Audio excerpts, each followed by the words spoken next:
Bismillahirrahmanirrahim. Assalamualaikum warahmatullahi wabarakatuh. Innal hamdalillah nahmaduhu wa nasta'inuhu wa nastaghfiruh wa na'udzu billahi min syururi anfusina wa sayyiati a'malina man yahdihillahu fala mudilla lahu wa man yudlil fala hadiya lahu. Asyhadu an la ilaha illallah wahdahu la syarika lahu wa asyhadu anna Muhammadan 'abduhu wa rasuluhu la nabiyya ba'dah.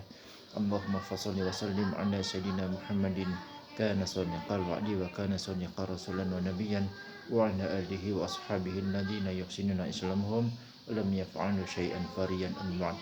Fa ya ibadallah ittaqullah haqqa tuqatih wa la tamutunna illa wa antum muslimun. Rabbi shrah li sadri wa yassir li amri wa hlul 'uqdatam min lisani yafqahu qawli. Ikhwati iman rahimakumullah. Sebentar lagi akan ada dua peristiwa besar yang akan umat Islam, baik itu di seluruh dunia ataupun umat Islam yang ada di negeri yang kita cintai ini, yaitu Indonesia. Dua peristiwa besar itu adalah peristiwa di mana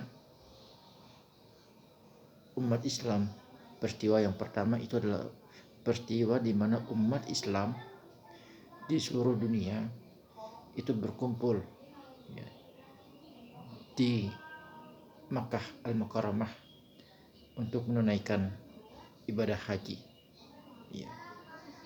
Dan peristiwa yang kedua adalah bagi mereka-mereka yang tidak menunaikan ibadah haji, tapi dia mempunyai kemampuan dan mempunyai keinginan untuk melakukan salah satu syariah, di antaranya adalah berkurban.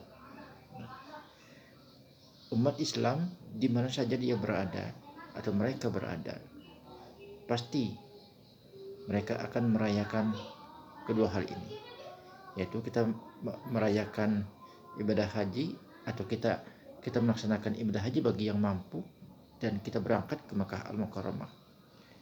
Dan ada juga yang dia sebetulnya mempunyai kemampuan tapi dia hanya berkurban.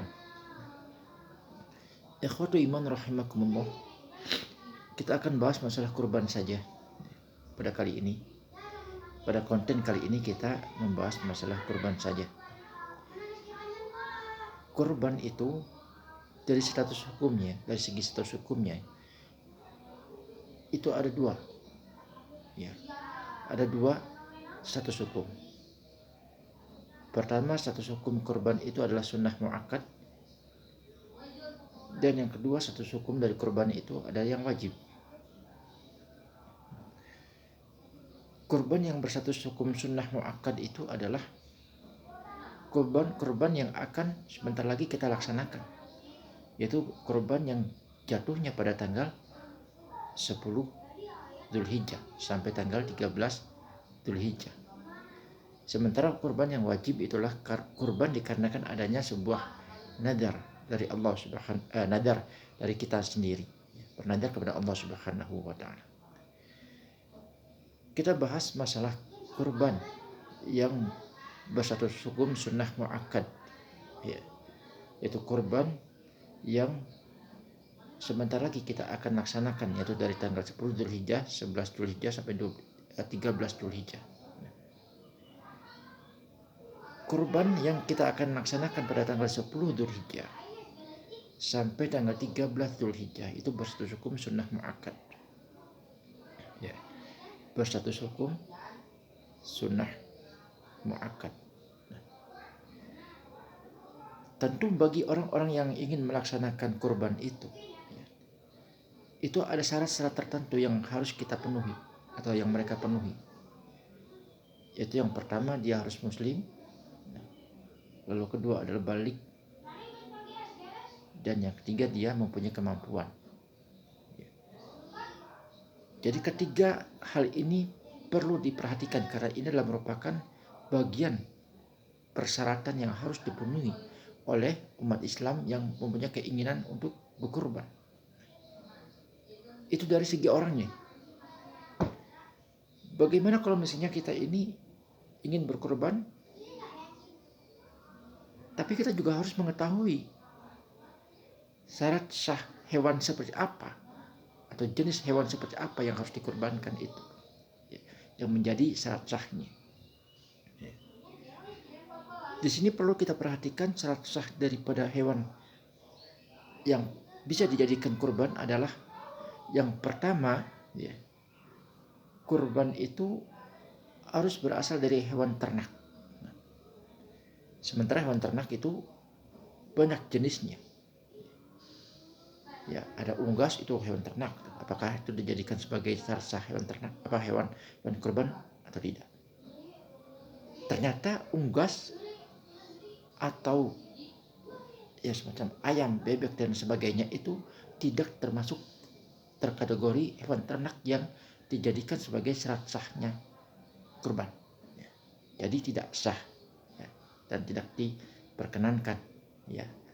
Yang menjadi syarat sahnya untuk dikorbankan itu adalah hewan ternak berjenis domba atau kambing, sapi, kerbau, dan unta. Itu adalah merupakan syarat sah hewan yang sah untuk dikorbankan. Lalu umurnya untuk domba itu dari berusia 1 menginjak kepada 2 tahun. Itu domba atau kambing. Sementara sapi atau kerbau itu dari usia 3 sampai 4 tahun. 3 menginjak 4 tahun. Sementara unta menginjak 5 sampai 6 tahun. Itu adalah merupakan syarat sah daripada hewan kurban yang sah dikorbankan itu tadi.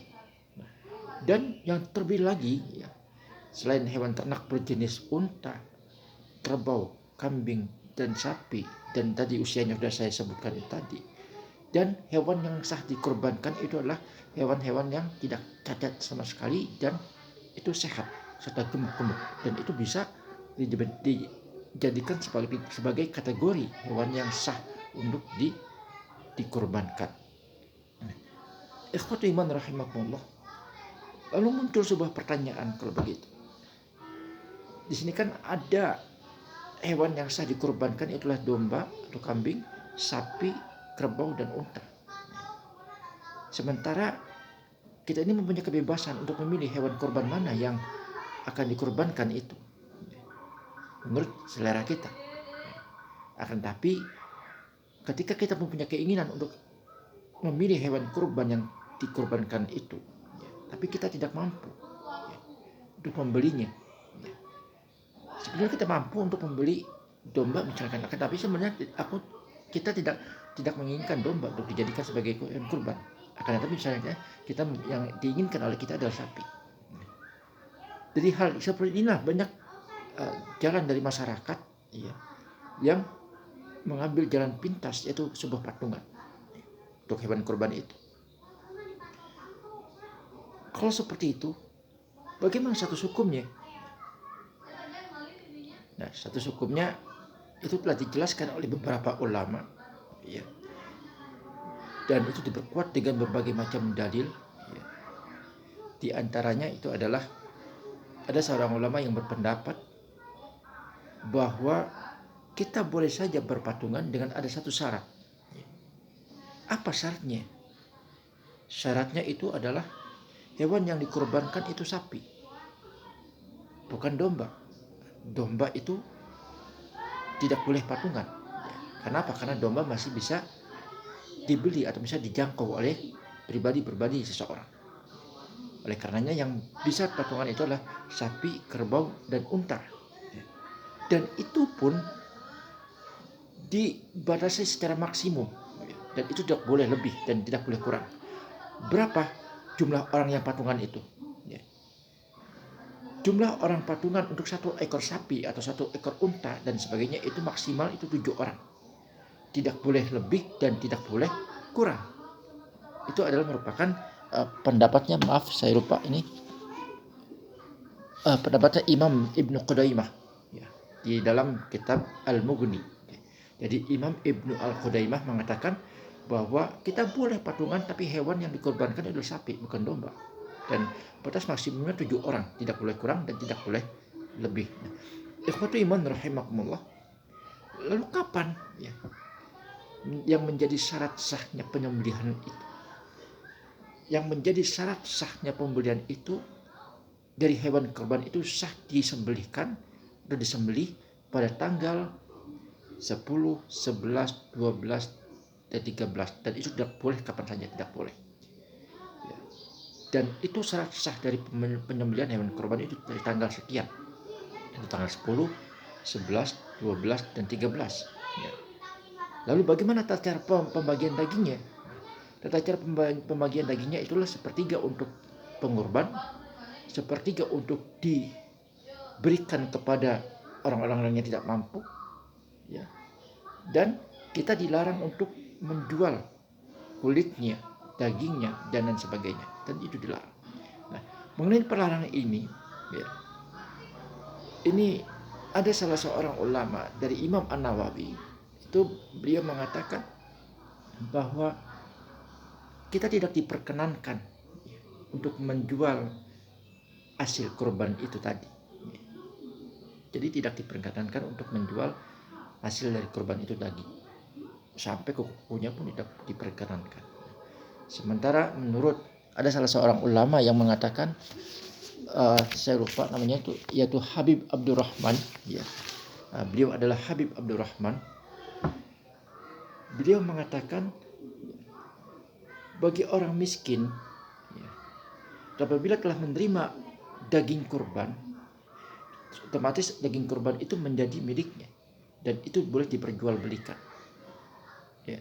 Sementara bagi orang kaya itu tidak boleh diperjualbelikan.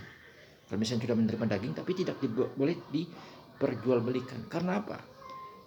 Karena orang kaya itu bisa mampu untuk membeli sesuatu. Akan tetapi bagi orang kaya itu hanya bisa memanfaatkan daging itu untuk disedekahkan atau untuk jamuan-jamuan tamu dan sebagainya. Dan itu yang diperbolehkan oleh orang kaya menurut Habib Abdurrahman itu tadi. Ya. Ikhwatu iman rahimakumullah, itulah sepintas mengenai kurban, ya, yang perlu kita pahami. Nah, ikhwatu iman rahimakumullah, lalu bagaimana cara penyembelihannya? Tentu dalam hal ini juga kita memperoleh adanya sebuah keilmuan untuk menyembelih hewan kurban itu seperti apa. Yang pertama adalah kita mengucapkan basmalah. Lalu yang kedua kita membaca sholawat Nabi. Yang ketiga adalah membaca takbir itu 3 kali. Yang keempat membaca doa untuk menyembelih hewan kurban. Dan itu tidak secara sengaja memperlihatkan alat potong, ya, kepada hewan kurban yang menggunakan alat sembelih atau pisau yang tajam supaya tidak menyakiti hewan tersebut. Jadi kita tidak boleh memperlihatkan alat potong itu, hewan, atau memperlihatkan pisau itu terhadap hewan yang akan kita potong itu tadi. Dan yang lebih perlu kita perhatikan lagi itu adalah tidak boleh langsung mematahkan hewan kurban itu sebelum hewan kurban itu mati. Jadi nggak boleh mematahkan tubuh hewan kurban itu sebelum hewan kurban itu benar-benar mati. Yang kedelapan adalah kita membaca niat sebelum kurban itu dilakukan, ya, atau disembelih. Nah, jika yang berkurban itu seorang laki-laki, ya, sekali lagi, jika seorang yang berkurban itu adalah seorang laki-laki, ya, itu sunnah hukumnya untuk menyembelih sendiri, ya. Ya, tapi kalau misalnya nggak mampu, boleh dititipkan kepada yang lain. Dan kalau misalnya yang berkorbannya itu adalah perempuan, ya, itu boleh dititipkan kepada yang lain. Nah, ikhwatul iman rahimakumullah, setelah itu wajib bagi orang yang berkorban itu membagikan dagingnya itu secara mentah. Ya, beda dengan akikah. Kalau akikah bisa matang, tapi kalau daging kurban itu wajibnya adalah secara mentah. Nah, itu adalah merupakan ilmu mengenai kurban. Nah, ikhwatul iman rahimakumullah, itu saja yang bisa saya sampaikan. Insya Allah nanti di konten berikutnya kita akan bahas masalah haji, ya. Haji insya Allah ini semuanya akan bermanfaat. Nah, ikhwatul iman rahimakumullah, itu saja yang bisa saya sampaikan. Kurang lebihnya saya mohon maaf. Saya Iman Zakaria, kita tutup. pembahasan kita ini dengan membaca doa kafaratul majlis. Subhanakallahumma bihamdik asyhadu an la ilaha illa anta astaghfiruka wa atubu ilaik. Assalamualaikum warahmatullahi wabarakatuh.